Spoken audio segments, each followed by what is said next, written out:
Assalamualaikum, selamat sore pemirsa. Kita bertemu lagi dalam program Sumut Today Inspiring and Informatif. Ya, bersama saya Ayu Alvinia Kori, inilah Sumut Today selengkapnya. Kita awali informasi pertama pemirsa, akibat lambannya pengerjaan proyek pembangunan jalan di Kota Medan, tidak sedikit dari pengendara yang melintas di jalan rusak tersebut menjadi korban.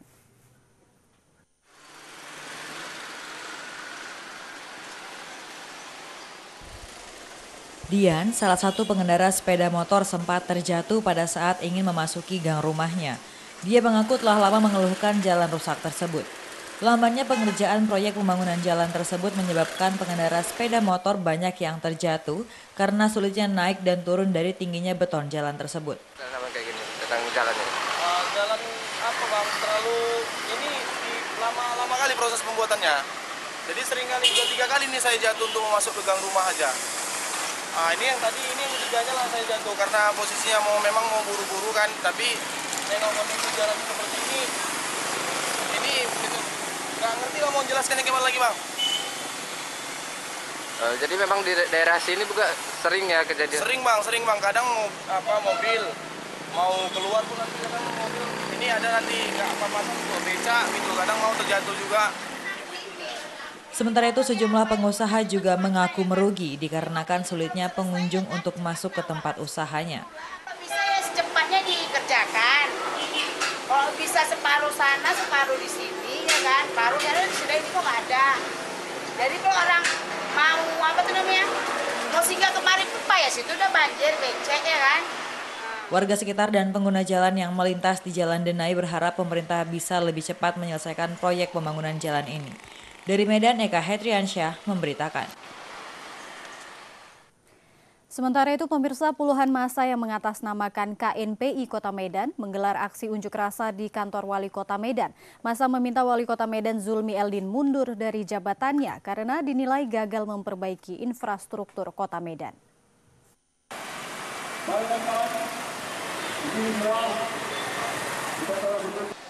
Massa yang mengatasnamakan Komite Nasional Pemuda Indonesia menggelar unjuk rasa di kantor Wali Kota Medan, meminta Wali Kota Medan untuk mundur dari jabatannya karena dinilai tidak becus membangun infrastruktur jalan di Kota Medan.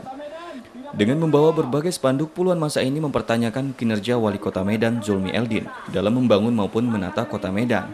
Pasalnya banyak infrastruktur yang rusak dan buruknya pelayanan di kantor pemerintah Ibu Kota Provinsi Sumatera Utara ini. Unjuk rasa ini juga sempat nyaris ricuh, pasalnya para demonstran tidak kunjung ditemui Wali Kota Medan. Massa juga sempat memaksa masuk ke dalam areal kantor Wali Kota dengan menggoyang pagar yang dijaga ketat polisi dan Satpol PP.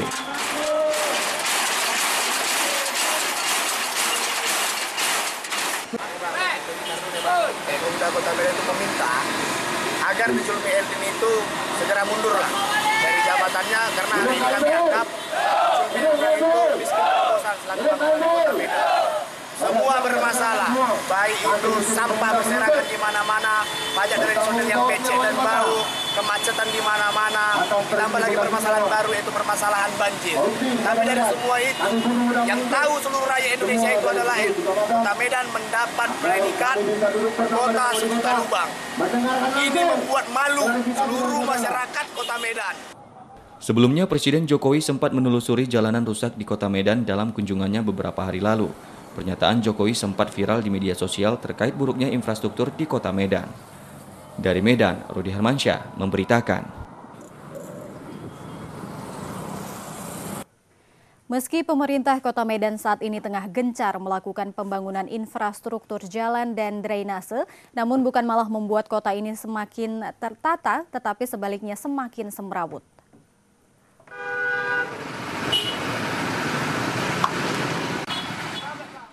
Menurut Direktur Eksekutif Lembaga Independen Pemerhati Pembangunan Sumatera Utara (LIPPSU) Azhar Zinik, banyak proyek pengerjaan jalan di Kota Medan seperti pembetonan tidak memenuhi standar sehingga wajar 6 bulan baru dikerjakan, jalan kembali rusak dan berlubang. Di samping itu beberapa ruas jalan yang rusak malah tidak diperbaiki. Sehingga yang menjadi persoalan baru di Kota Medan adalah kemacetan terjadi di mana-mana akibat jalan rusak dan penyempitan badan jalan. Menurut LIPPSU, pembangunan yang dilakukan Pemko Medan terkesan tidak terukur dan minim pengawasan. Dan ini diperparah dengan kurangnya koordinasi antara satu SKPD dengan SKPD lainnya, sehingga wajar banyak pengerjaan jalan jadi terbengkalai hingga membuat semakin semrawutnya Kota Medan. Kita lihat pekerjaan jalan di Kota Medan ini baru 6 bulan dikerjakan, itu sudah berlubang. Nah kenapa? Potensinya itu persoalannya satu adalah kualitas. Kualitas jalan itu sendiri tidak memenuhi standar kemantapan jalan nasional. Itu paling utama. Dalam pelaksanaan pembangunan, ini tidak ada satu koordinasi atau sinergitas antara SKPD. Sementara itu, Wakil Ketua DPRD Medan Ihwan Ritonga mengaku apresiasi dengan pembangunan yang dilakukan Pemko Medan meski tahapannya belum sempurna. Tetapi hendaknya ada standar dari pengerjaan proyek tersebut sehingga tidak mengecewakan masyarakat. Ia berharap PU Kota Medan benar-benar melakukan pengawasan. Yang kita dorong adalah yang penanggung jawab itu kontraktor dan PU. Artinya PU itu paling tidak dia perintahkan kontraktor supaya betul-betul itu dijaga, dia diawasi. Jangan nanti ketika ada pengguna jalan yang masih bisa digunakan lantas terhambat ataupun bisa terjadi kemacetan gara-gara mungkin terjadi penyempitan. Wakil Ketua DPRD Medan Ihwan Ritonga berharap dengan adanya pengawasan terhadap proyek yang dikerjakan, mudah-mudahan kesemrawutan Kota Medan dapat diatasi, terutama kemacetan yang menjadi makanan sehari-hari masyarakat Kota Medan. Dari Medan, Said Ilham memberitakan.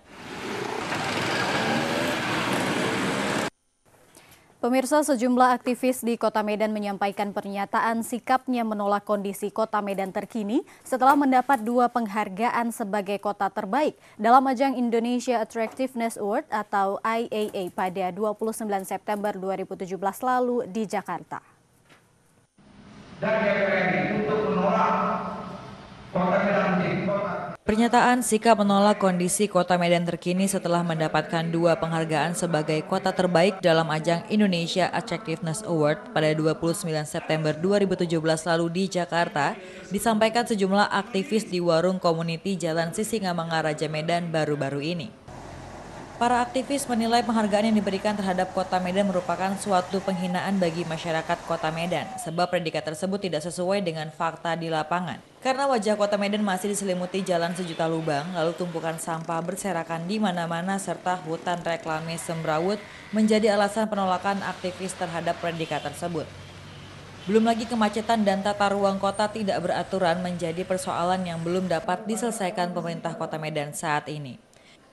Para aktivis heran apa kajian mendasar keluarnya penghargaan Medan menerima kota terbaik. Para aktivis berencana akan menyampaikan penolakan predikat kota terbaik kepada pihak yang memberikan penghargaan di Jakarta dalam waktu dekat.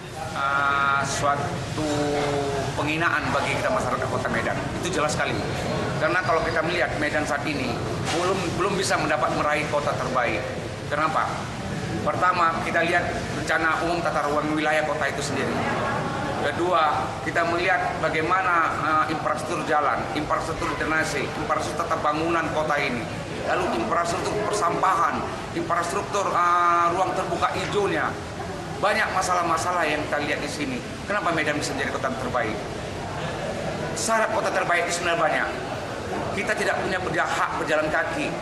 Kita tidak punya ruang terbuka hijau publik yang ditentukan berdasarkan undang-undang. Kita nggak butuh sertifikat penghargaan. Kita butuh penataan kota ini, perbaikan kota ini lebih baik lagi ke depan. Selain menolak, para aktivis ini juga berencana akan mengambil langkah hukum dengan melakukan gugatan melalui Pengadilan Negeri Medan. Dari Medan, Said Ilham memberitakan. Operasi pemisahan bayi kembar Siam, sesaat lagi tetaplah bersama kami.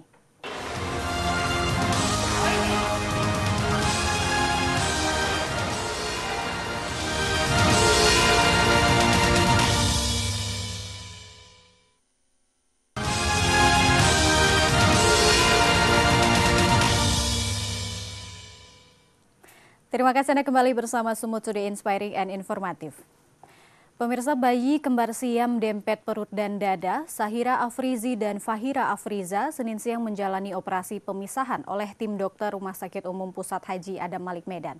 Sebanyak 50 dokter spesialis dilibatkan dalam operasi pemisahan bayi kembar Siam asal Kabupaten Asahan ini.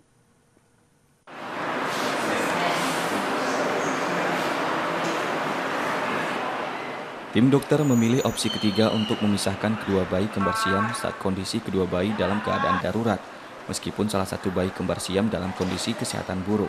Operasi pemisahan dilakukan tanpa menggunakan tisu expander atau jaringan yang dimasukkan di bawah kulit kedua bayi. Operasi bayi yang lahir 24 Maret 2017 di RSUD Kisaran Kabupaten Asahan ini melibatkan 50 orang ahli bedah dan anestesis dari praoperasi hingga pasca operasi pemisahan. Operasi pemisahan dilakukan Senin pagi hingga siang dan selama kurang lebih 6 jam yang akhirnya berjalan lancar. Tim dokter tetap melakukan penanganan secara intensif untuk mencegah infeksi saluran pernapasan agar kelainan jantung bawaan yang diderita Sahira.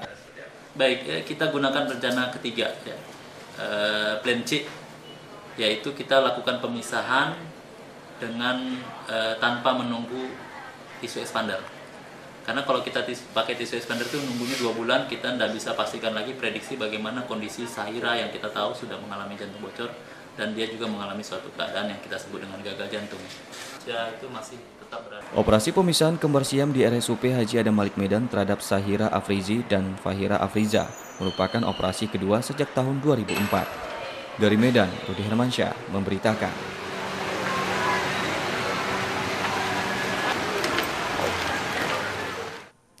Puluhan pemuda dari Aksi Cepat Tanggap atau ACT Selasa siang melakukan aksi penggalangan dana di seputaran Jalan Haji Adam Malik dan Guru Patimpus Medan. Mereka menggalang dana untuk membantu anak pengidap penyakit gizi buruk bersama ayahnya yang sudah 4 bulan tidak bekerja karena harus mengurus anaknya.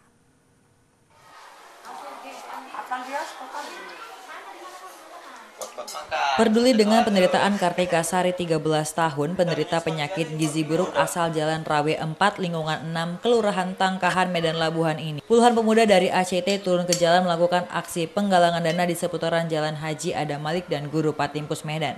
Kartika Sari sudah sejak 4 bulan lalu didiagnosa dokter mengalami penyakit gizi buruk yang membuat ia tidak bisa melakukan aktivitas apapun. Ayah Kartika Sari yang bekerja sebagai buruh bangunan kini tidak bisa bekerja karena harus menjaga anaknya. Sedangkan untuk kebutuhan sehari-hari, mereka hanya bisa berharap bantuan dari tetangga dan para relawan. Koordinator aksi kegiatan galang dana Raden mengatakan mereka turun ke jalan murni untuk membantu Kartika Sari. Sekaligus untuk mengetuk pintu hati masyarakat Kota Medan bahwa masih banyak masyarakat kurang mampu yang membutuhkan bantuan.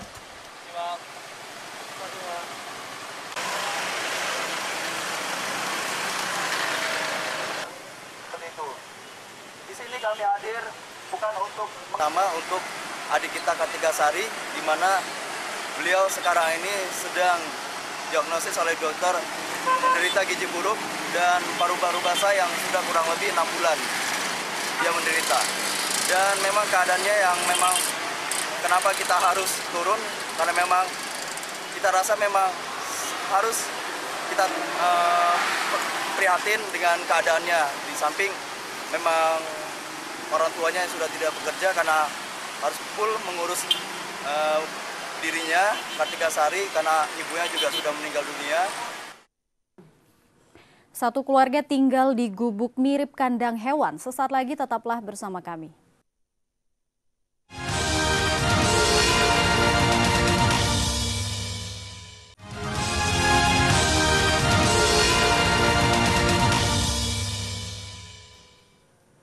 Anda kembali bersama Sumut Today Inspiring and Informatif. Ya pemirsa, satu keluarga miskin di Kabupaten Tapanuli Tengah selama 4 tahun tinggal di sebuah gubuk reot yang menyerupai kandang hewan. Namun sayangnya pemerintah daerah tidak tanggap dengan kondisi warganya tersebut. Ya pemirsa, berita tersebut sekaligus menutup jumpa kita dalam program Sumut Today sore ini. Namun Anda jangan kemana-mana pemirsa, karena sesaat lagi program Special Report akan hadir bersama Ainul Syadin. Ya, atas nama kerabat redaksi yang bertugas, saya Ayu Alvinia Kori mengucapkan terima kasih atas perhatian Anda. Wassalamualaikum, sampai jumpa.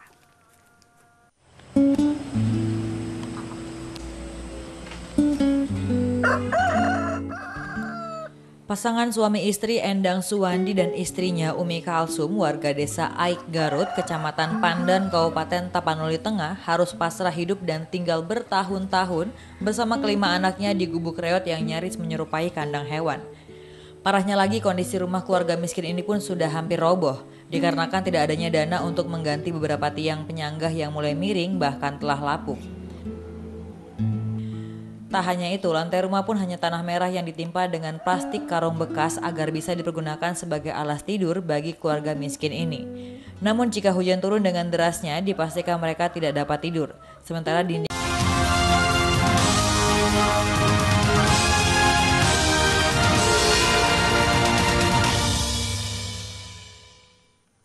Assalamualaikum, selamat sore pemirsa. Kita bertemu lagi dalam program Sumut Today Inspiring and Informatif. Ya, bersama saya Ayu Alvinia Kori, inilah Sumut Today selengkapnya. Kita awali informasi pertama pemirsa, akibat lambannya pengerjaan proyek pembangunan jalan di Kota Medan, tidak sedikit dari pengendara yang melintas di jalan rusak tersebut menjadi korban.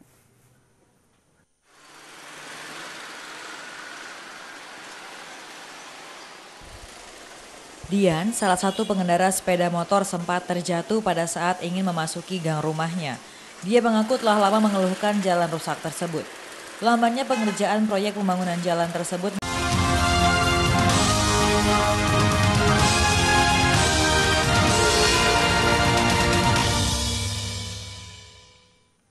Assalamualaikum, selamat sore pemirsa. Kita bertemu lagi dalam program Sumut Today Inspiring and Informatif. Ya, bersama saya Ayu Alvinia Kori, inilah Sumut Today selengkapnya. Kita awali informasi pertama pemirsa, akibat lambannya pengerjaan proyek pembangunan jalan di Kota Medan, tidak sedikit dari pengendara yang melintas di jalan rusak tersebut menjadi korban.